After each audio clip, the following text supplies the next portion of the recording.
Hey guys, Meteorologist Chris Tomer here with this afternoon mountain weather update. Let's go to Alta, Utah. 8 inches in the last 24 hours, and it's still snowing there. You could pick up another 2 or 3 inches tonight. This is all bonus snow that we're seeing here. This isn't even the main storm system. This is that vanguard wave of snow that's blowing through the Intermountain West today.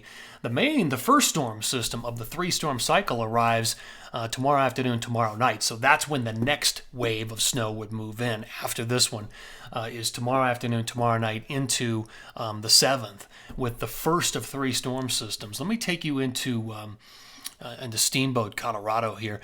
We've got snow continuing to come down lightly across Steamboat. You reported 5 inches in the last 24 hours. You probably added to that today another 2 or 3. And you could still pick up another 2 or 3 inches tonight into tomorrow morning.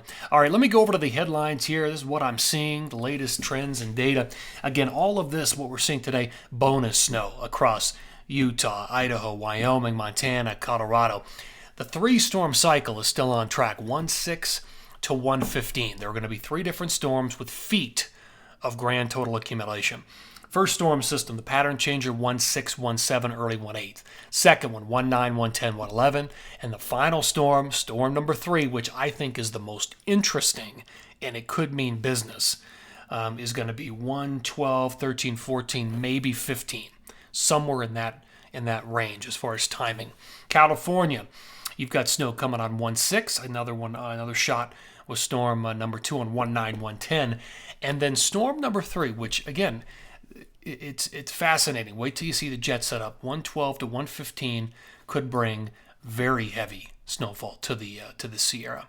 All right, Arctic blast comes in with that 3rd storm system, 113 to 115. Looking at temperature anomalies, air temperature anomalies across the Intermountain West, running 30 to 50 below the 30-year average. So the air temps are going to be below zero in many cases during that time frame. At the end of the day, we'll see how strong this Arctic push is, but it looks like air temps are really going to take a dive.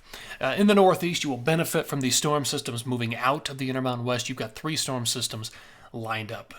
All right, let me take you into water vapor here this afternoon and show you what it looks like right now.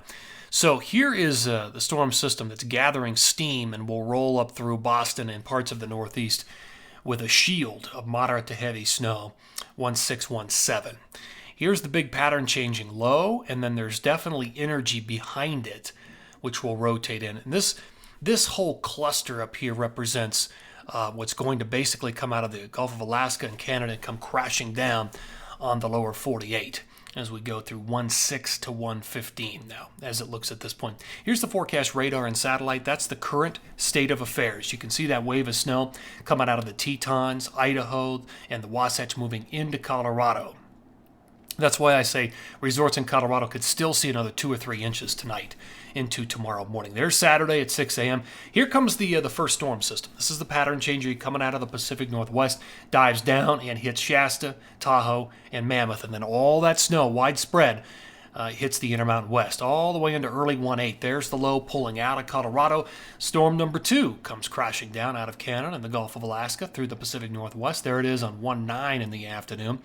Moving down into the interior. By the time we get into 110, widespread snow again, nailing all the big ranges. And even behind this one, there's one more storm system, and that's the one that could hook up to that Arctic and rotate in some of that Arctic air, that Arctic blast down into the lower 48.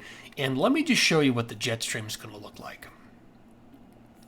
So this is 1/6, big trough with obviously our first storm system. That's the pattern changing low on 1/6. Here's 110.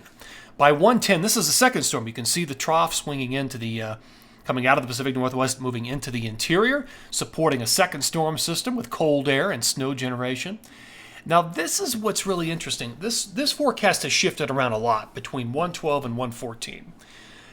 This is the latest. On 114, there is a collision of Arctic air coming south with the northern branch and the polar vortex and the southern branch. So everything's kind of co-located and getting sandwiched together. And there's a very intense jet streak running right over the top of the Intermountain West. You can see the pink shade. So there's this collision happening There's a lot of moisture coming off the Pacific. There's a storm system and there's an Arctic blast.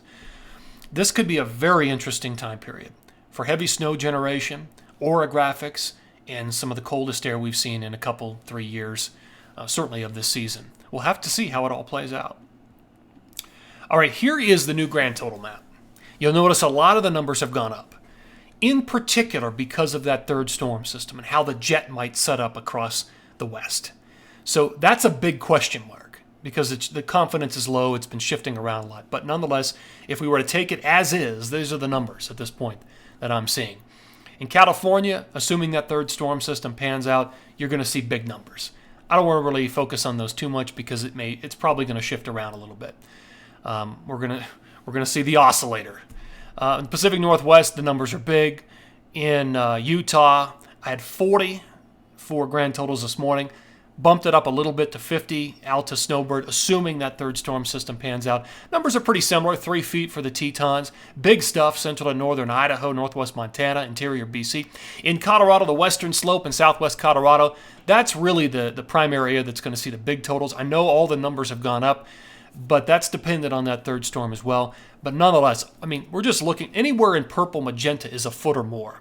And again, this is a grand total map, 1.5 through 1.14, 3 total storm systems. Again, not all the snow comes at once. In fact, that third period, I'm going to break it down by period here. You can really see it. But let me take you in a little closer to this. So that's the Wasatch, 1.5 through 1.14, grand totals. Here's the central and northern mountains of Colorado, the I-70 corridor. You know, a couple of feet for most places, grand totals. Maybe more. I mean, you can see Buff Pass up there at 47 inches. All right, let me break it down. Time period 1, 1.5 through 1.8. The rest of today through 1.8. This accounts for the snow tonight and storm system number 1. And you can see the numbers, moderate to heavy in most instances. So here is phase 2, 1.9 through 1.11. This captures storm number 2. Impressive totals. And colder air helping to really crank up the ratios in some cases. Look at the Pacific Northwest, central to northern Idaho, northwest Montana, big stuff. I mean, each period produces a foot or more in a lot of places.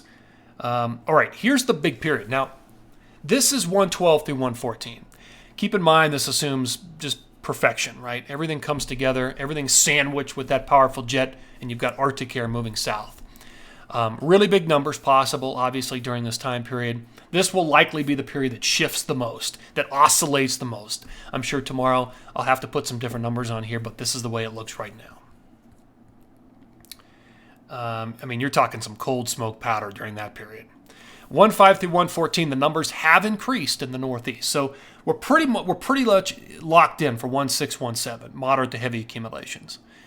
The storm on 1.9, 1.10 is a powerhouse with very strong winds and a tight circulation, but it's warm. It's so warm the track is too far inland, and it's going to push the warm sector up into the ski areas. And most places may start as heavy snow, but they go over. It goes over to a rain-snow mix and potentially all rain for some locations. The ski areas could go to a mix. That's going to cut down on accumulation with Storm 2. Storm number 3 further down the road looks potent.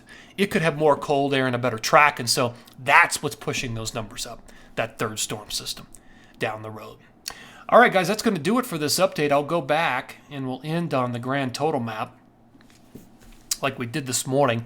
Again, this is a major pattern change, 1.5 through 1.14. Hang with me over the next few days. I'll keep things updated here, and we'll see how things shake out. Have a great weekend, and I'll talk with you later.